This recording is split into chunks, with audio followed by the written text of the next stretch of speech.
اور اس کے قریب قریب بسنے والوں کا یہ بھی اعتقاد ہے کہ پہلے یہ تمام حصہ جو اب سمندر نظر آتا ہے کسی زمانے میں بالکل یہ خشک زمین تھی. تو جو ارد گرد قریب کی جو بستیاں ہیں یہ اس لیے بچا لی گئی تھی، یہ ہم آگے پڑھیں گے بھی، کہ جو لوگ تھے سدوم کے اور آمورا کے، ان کے اندر جو گندگی موجود تھی وہ گندگی ان بستیوں تک نہیں پہنچی تھی. اس لیے اس ساحل کے کنارے پہ جو بستیاں بچ گئی تھی ان کے بچنے کی وجہ یہی تھی کہ ان کے اندر وہ گندگی نہیں تھی. تو اللہ سبحانہ و تعالیٰ نے ان بستیوں کو ہلاک کیا اور ساحل کے کنارے کی کچھ بستیاں جو ہیں وہ آج بھی بچی ہوئی موجود ہیں. کہا یہ جاتا ہے کہ پہلے زمین خشک تھی اور اس پر شہر بھی آباد تھے. سدوم اور آمورا کی آبادیاں اسی مقام پر تھیں اور آج بھی غیر مسلم ہیں وہ بہت بڑے بڑے اکوپمنٹس لے کر اور بڑی کوشش وہ کر رہے ہیں کہ کسی طریقے سے کچھ ایسا ہو کہ وہ بحیرہ مردار کے اندر کے حالات جو ہے وہ پتہ کرے کہ بحیرہ مردار میں ایسا کیا ہے اندر نہیں جا سکتے. اس کے اندر جو آبادیاں جو بستیاں جو کہا جاتا ہے کہ اس کے اندر ڈوب گئیں، ان کے جو مکمل باقیات ہیں وہ لے کر نہیں آ پاتے. اور اس کے اوپر اس پانی کے اوپر جتنا بھی ریسرچ ہوا اس سب کی وجہ یہ بتائی جاتی ہے کہ یہ پانی جو ہے یہ اس قدر کیمیکل سے بھرا ہوا ہے، یہ کیمیکل کا پانی ہے. ایسا کیمیکل جیسے آپ سمجھ لیں تیزابات، ایسے تیزابات کا یہ پانی بھرا ہوا ہے. ایسے تیزابات ہیں اس پانی میں کہ جو تیزاب ہیں اس طرح کے ہیں کہ جس کی وجہ سے انسان جو ہے وہ ڈوبتا نہیں ہے اور اس پانی کے اوپر ہی اوپر تیرتا چلا جاتا ہے. تو پھر ابھی دیکھتے ہیں کہ ان کا کیا گناہ تھا جس کی وجہ سے ان کی بستیوں کے اوپر یہ تیزاب والا پانی آ گیا. اور پھر کہا جاتا ہے کہ یہ مقام شروع سے سمندر نہیں تھا، بلکہ جب قوم لوط پر عذاب آیا اور اس سرزمین کا تختہ الٹ دیا گیا، سخت زلزلے اور بھونچال آئے، تب یہ زمین تقریباً 400 میٹر سمندر سے نیچے چلی گئی اور اس کے اوپر پانی ابھر آیا. اسی لیے اس کا نام بحر میت یا بحر لوط ہے. اور یہ جو ہے آپ کو مختلف کتابوں کے اندر یہی ساری بات ملے گی. یہ صحیح ہو یا غلط، بہرحال یہ مسئلہ حقیقت رکھتا ہے کہ اسی بحر میت کے ساحل پر وہ حادثہ رونما ہوا جو قوم لوط کے عذاب سے موسوم ہے. جو گزشتہ 2 سال کی عصری تحقیق نے بحر میت کے ساحل پر لوط علیہ السلام کی بستیوں کے بعض تباہ شدہ آثار وہ سامنے لا کر علم و یقین کے سامنے سر تسلیم خم کر دیا. پہلے تو لوگ مانتے ہی نہیں تھے کہ کوئی بستیاں تھیں، اب تو بستیاں بھی سامنے آ گئی ہیں. اور اب میں نے آپ کو بھی کئی پکچرز جو ہیں وہ دکھا دی ہیں کہ ان بستیوں کی تصویریں اب آنا شروع ہو گئی ہیں. تو پہلے جو لوگ نہیں مانتے تھے وہ اب وہ بھی ماننا شروع ہو گئے کہ ہاں یہاں پر بستیاں موجود تھیں، پہلے یہاں پانی نہیں تھا. اور وہ جو بستیاں ہیں ان کو اللہ سبحانہ و تعالیٰ نے تباہ و برباد کر کے زمین کے نیچے کر دیا تھا.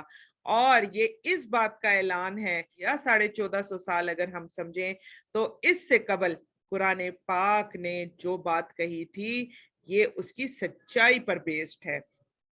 حضرت لوط علیہ السلام نے سدوم کا رخ کیا. یہاں 2 بستیاں سدوم اور آمورا بہت مشہور تھی. میں نے ابھی آپ کو جیسے بتایا نا سدوم وہ علاقہ تھا جو کہ آج بھی موجود ہے، جیسے صحرا ہوتا ہے اس طرح کا علاقہ آج کل موجود ہے سدوم. اور آمورا جو ہے یہاں پر ساری زمین کے نیچے سے بستیاں نکلی ہیں اور ان کا تعلق قوم سمود سے تھا. اب آپ دیکھیے کہ ان کا تعلق بھی جا کے قوم سمود سے لگتا ہے. یہ بہت ہی برے لوگوں کی بستیاں تھیں. ان کے 2 بڑے سردار تھے اور بستیوں کے سارے لوگ ان کے مطیع اور فرما بردار تھے. یہ راہزنی بھی کرتے تھے، لوٹ مار بھی کرتے تھے اور ان کے لوٹ مار کے طریقے بھی بہت عجیب تھے. اچھا اب ایسا تھا کہ یہ جو دونوں بستیاں تھی سدوم اور آمورا، یہ دونوں بستیاں بالکل راستوں میں آتی تھیں اور جو کوئی بھی گزرتا تھا تو اس کے راستے میں جو کوئی بھی سفر کرتا تھا تو راستے میں یہ بستی ضرور آتی تھی. اب یہاں کے لوگ کس طرح کی راہزنیاں کرتے تھے کہ اتنے برے یہ لوگ تھے کہ نہ صرف یہ جو سفر کرنے والے لوگ ہوتے تھے، جو مسافر لوگ ہوتے تھے، کہ یہ مسافروں کو لوٹتے تھے، بلکہ ان مسافروں کے ساتھ غلط کام بھی یہ کرتے تھے، جس کی وجہ سے ان بستیوں سے جو لوگ بھی یہاں سے گزر کر جاتے تھے اور وہ پھر ان بستیوں کی خوب برائیاں جو تھیں وہ بیان کرتے تھے، لوٹ مار کے نئے نئے اور عجیب و غریب طریقے وہ انہوں نے رائج کیے ہوئے تھے. تو یہ تمام چیزیں ان کے اندر جو تھا وہ موجود تھی. پھر یہاں پر آپ کو ان کی لوٹ مار کا ایک اور طریقہ بھی بتاتی ہوں کہ دوسرے شہروں سے جو لوگ مال تجارت لے کر آتے تھے وہ لوگ آ کر بھی یہاں پھنس جاتے تھے.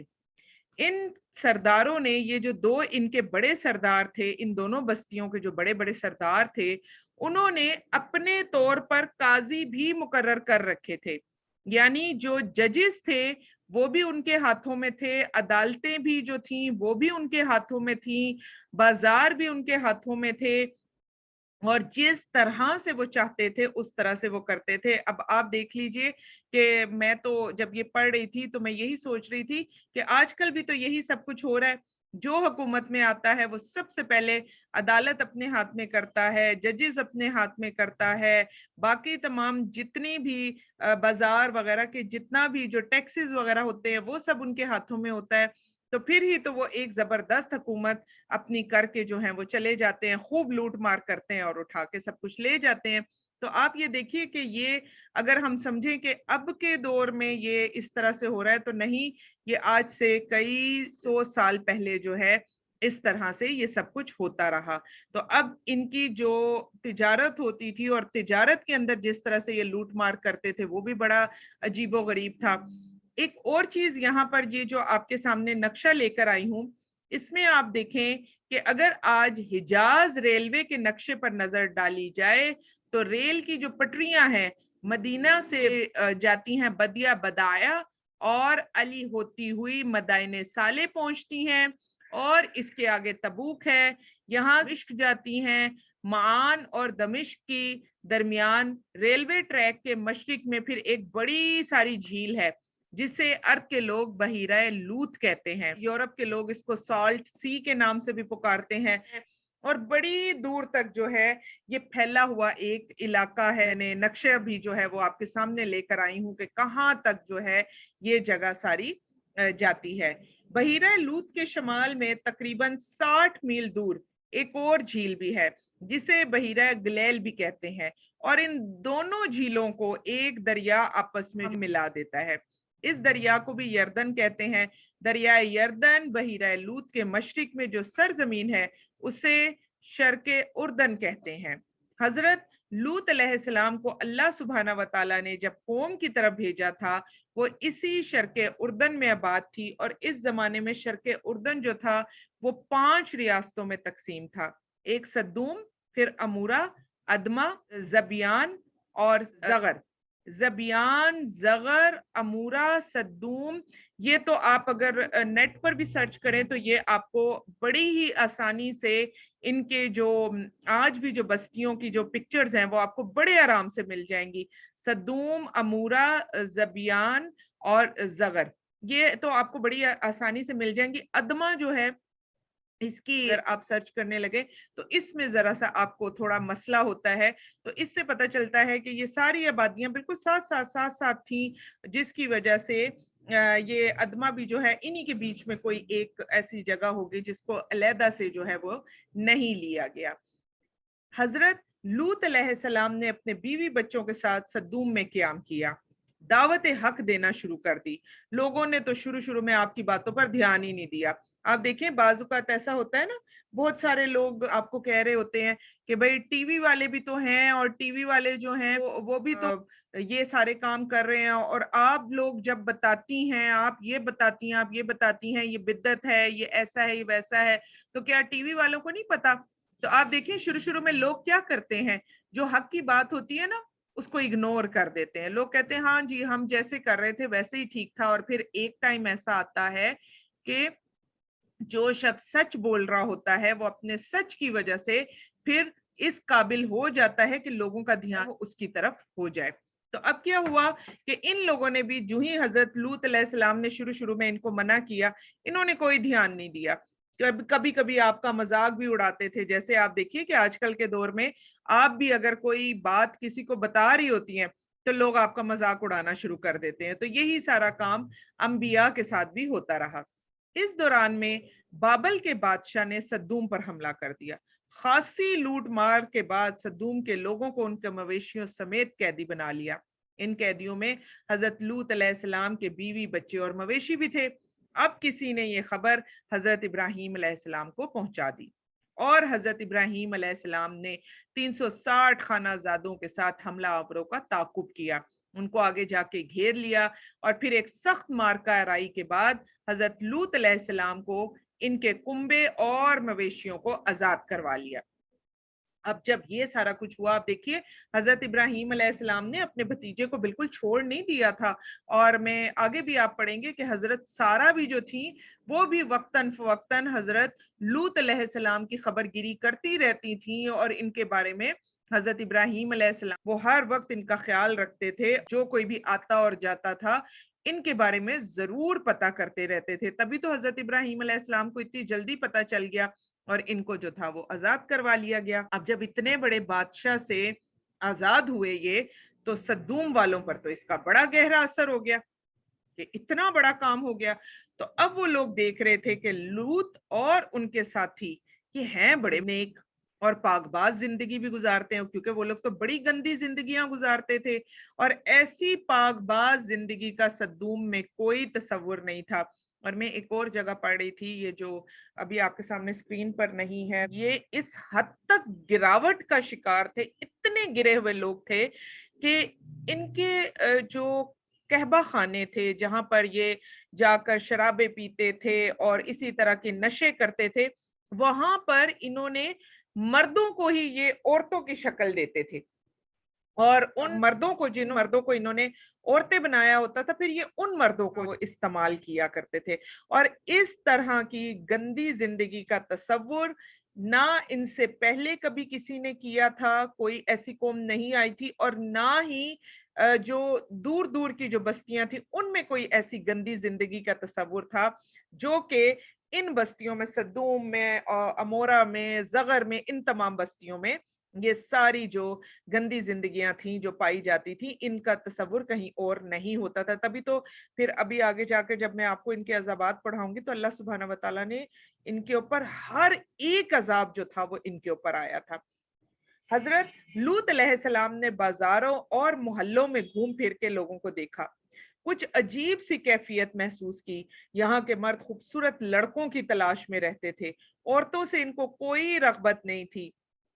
یہ لوگ آبادیوں سے نکل جاتے اور راستہ چلتے لڑکوں کو پکڑ لاتے. میں نے جیسے ابھی آپ کو بتایا نا کہ یہ مسافروں کو بھی پکڑ لیتے تھے اور جو مسافر ان کو پسند آ جاتا تھا پھر اس کو جانے نہیں دیتے تھے، پھر وہ کعبہ خانے کی زینت بن جاتا تھا.